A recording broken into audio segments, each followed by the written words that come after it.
Welcome to the Arlington Street Church podcast. Founded in 1729, Arlington Street continues today as a gathering place for progressive people of faith in the greater Boston area and beyond. We are located at the corner of Arlington and Boylston Streets, across from the Public Garden in Boston, Massachusetts. Please visit ascboston.org for more information about this historic Unitarian Universalist congregation. Arlington Street Church, gathered in love and service for justice and peace. After work one Friday afternoon in the early years of the AIDS crisis, Dave and Kevin, a longtime member of Alcoholics Anonymous, and his sponsee left Provincetown for a weekend together in Maine. On Saturday, Dave was suddenly disoriented. Terrified, Kevin got him into the car and headed for home. Stopping here in Boston at Fenway Community Health Center, everyone's worst fears were confirmed. Dave had AIDS, and it had invaded his brain. Kevin called me from a payphone. The doctor says it's only going to get worse, he said, and he can't be left alone. On Friday, Dave had been the director of a large arts organization in town. By Sunday, he was never going to work again. A group of volunteers from AA and the church gathered.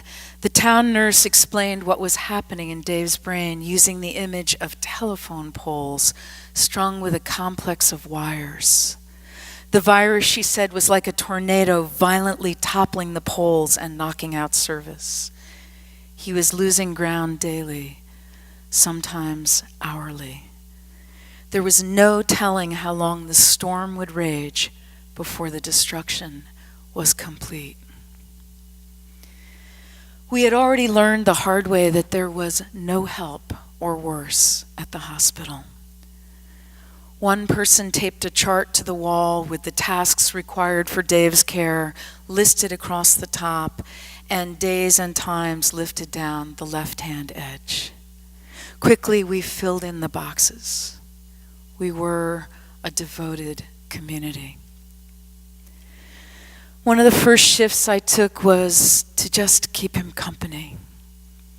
I let myself into his house and found Dave lying on top of the bed, curled up with Diana, a member of the meeting house, who was reading Winnie the Pooh out loud. He was alert, but he had already lost his capacity for speech. A wave of grief swept over me as I realized I would never hear his voice again, that he was leaving quickly, and in some ways already gone. My eyes filled with tears, and as he looked at me, so did his. We were all devastated.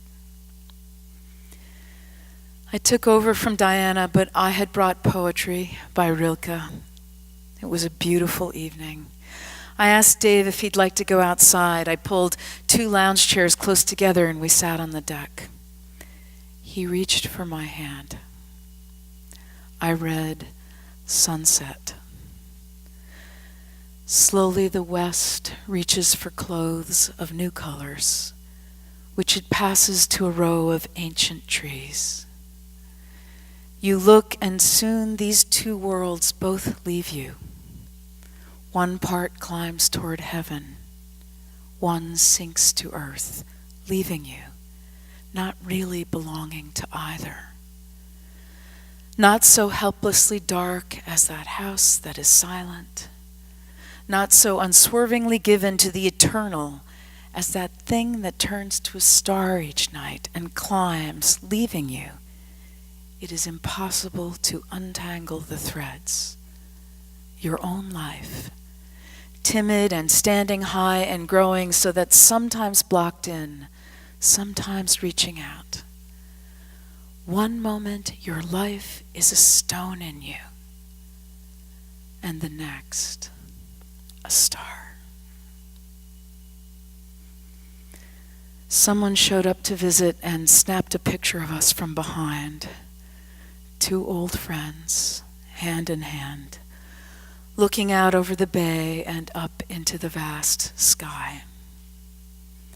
I treasure that image because I remember it as the moment when I stopped trying to outwit or outrun AIDS. That my tears of shock and grief were also tears of surrender and, strangely, of a measure of peace. The moment when I finally accepted that death, my constant companion, had the capacity to inform and transform every moment of being alive in this wild and precious life.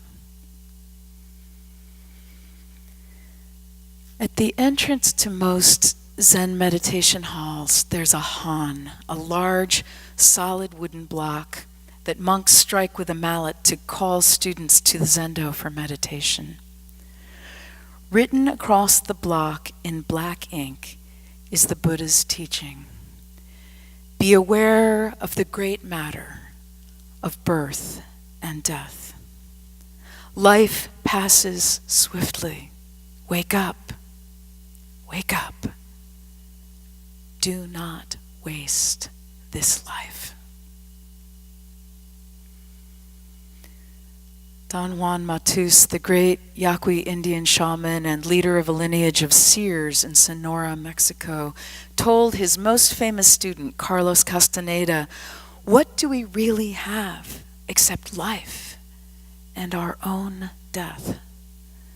The thing to do when you're impatient is to turn to your left and ask advice from your death. An immense amount of pettiness is dropped if your death makes a gesture to you, or if you can catch a glimpse of it, or if you just have the feeling that it is there, watching you." Frank Ostaseski, co-founder of the Zen Hospice Project, writes, "My sense of self was undone by a heart attack. One day I was the respected Buddhist teacher, the next I was just another patient in a hospital gown. I was humbled and helpless. Losing touch with my self-image felt frightening at first. I had always been the strong one, the one who cared for others. Now I was feeling feeble and dependent. I was reminded of the old Sumerian myth of Queen Inanna's descent to the underworld. She begins dressed in fine robes, wearing a crown of a god. On the way down, she passes through 7 gates, and at each gate, she is required to relinquish her symbols of power: a gold ring, her breastplate, her lapis scepter. It is the story of an archetypal journey to wholeness, shedding the trappings of her former self and gaining insight into death, in order to return with a fuller appreciation of life. We habitually string ourselves together with various shiny ornamentations to shape a positive self-image. Conversely, we may add fuel to the fire of a negative self-concept. We carry around this construct and project it into the world. We invest in it and come to mistake it for reality. Then something comes along and exposes what seems so solid. Frank Ostaseski again. I felt as naked as Queen Inanna descending. But in the months following my heart attack, as I accepted the fragility of my life, it opened me. I felt myself to be more transparent, more permeable. The beauty in our impermanence binds us to every other human being. Empathy arises through an appreciation of our transience and an understanding of our deep interconnectedness to everyone and everything. It's helpful to remember our fragility as well as our resilience, ours and that of every other living being. It's helpful to welcome our interconnectedness. I'm told there's a huge medical center somewhere in the Midwest where every time a baby is born, they play Brahms' Lullaby on the public address system. It's played everywhere, in doctors' offices, in orthopedics and cardiac care, in the emergency department, in the admin offices and security, and in every patient room. For just a few bars of music, the stress of pain and suffering is interrupted. A moment of uplift reminds everyone of the joy and promise of new life. Welcoming our interconnectedness. By the time he was 70 years old, a man whose name I don't know had planted 10,000 oak trees. He knew that he would never see any of them grow to maturity, but as he labored, he liked to imagine that someday children would play in their magnificent branches. Welcoming our interconnectedness. And I love this. The great psychotherapist Carl Rogers wrote of working with his patients. Before every session, I take a moment to remember my humanity. There is no experience that this person has that I cannot share with them. No fear that I cannot understand, no suffering that I cannot care about, because I too am human. No matter how deep their wound, they do not need to be ashamed in front of me. I too am vulnerable. And because of this, I am enough. Whatever their story, they no longer need to be alone with it. This is what will allow their healing to begin. Welcoming our interconnectedness. There's a Buddhist teaching that says, welcome everything, push away nothing. I'm not there yet, but I can report that it's a worthy aspiration. The Tibetan master Chogyam Trungpa Rinpoche taught that the heart of our spiritual practice should be a complete openness, a willingness, he said, to look into whatever arises, to work with it, and to relate to it as part of the overall process. It's a larger way of thinking, a greater way of viewing things, as opposed to being petty and finicky. When Frank Ostaseski's brother Alan lost his battle with drug abuse and alcoholism, Frank went to the mortuary to sit with his body before he was cremated. Just as he was settling in to reflect, meditate, and pray, Alan's wife, Lorraine, burst into the room. High on drugs, she was extremely agitated and began causing a commotion. At first, Frank felt angry. He wanted peace, and now there was this chaos. He desperately wanted Lorraine to leave. Then he says, I stopped myself from attempting to force events to progress in the way I had imagined. I thought, you wanted to be with your brother? This is what it's like to be with him. This is it. I decided to welcome the anger rather than push it away so that I could see what was true. What was true in that moment. Welcome everything. Push away nothing. He stood, walked over to the frantic Lorraine, and laid his hand on her shoulder, hoping to provide some comfort. She talked, she ranted. He listened in silence, only occasionally answering a question. After 15 minutes, she quieted down and left.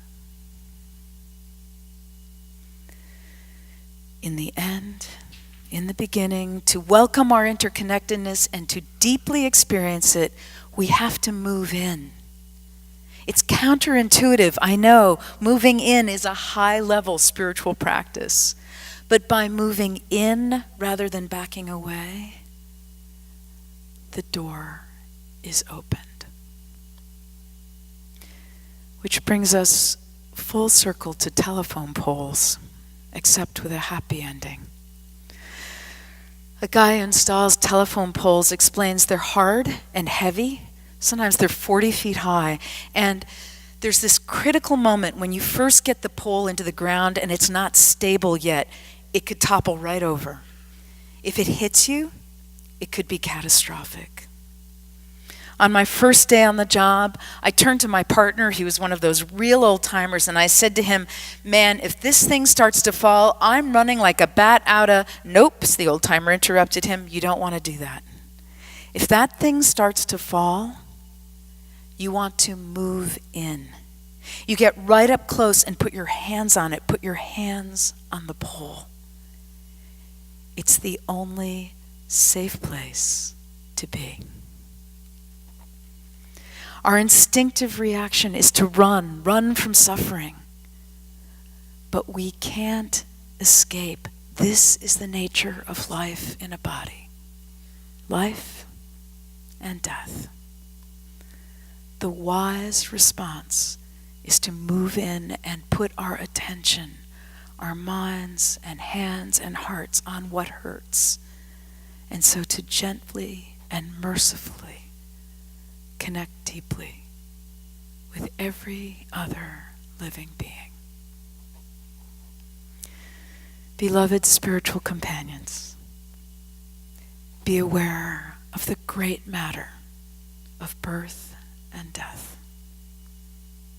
Life passes swiftly. Wake up. Wake up. Do not waste this life.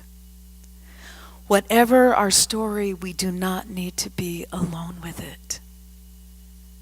We are all fragile, resilient, transient. Let's move in. Let's get right up close and put our hands on it. Welcoming our interconnectedness. Amen.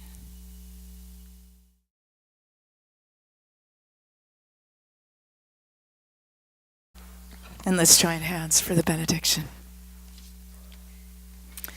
From Donna Markova. I will not die an unlived life. I will not live in fear of falling or catching fire. I choose to inhabit my days, to allow my living to open me, to make me less afraid, more accessible, to loosen my heart until it becomes a wing, a torch, a promise. I choose to risk my significance, to live, so that which came to me as seed goes to the next as blossom, and that which came to me as blossom goes on as fruit. Let's keep the faith and pass it on. The service begins when the service ends. Bless your hearts. Amen.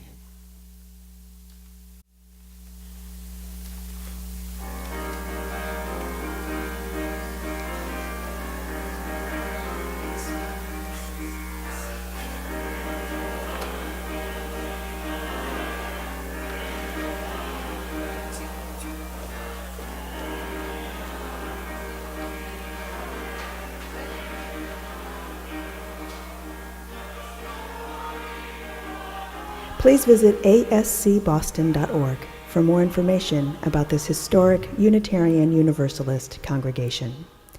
Arlington Street Church, gathered in love and service for justice and peace.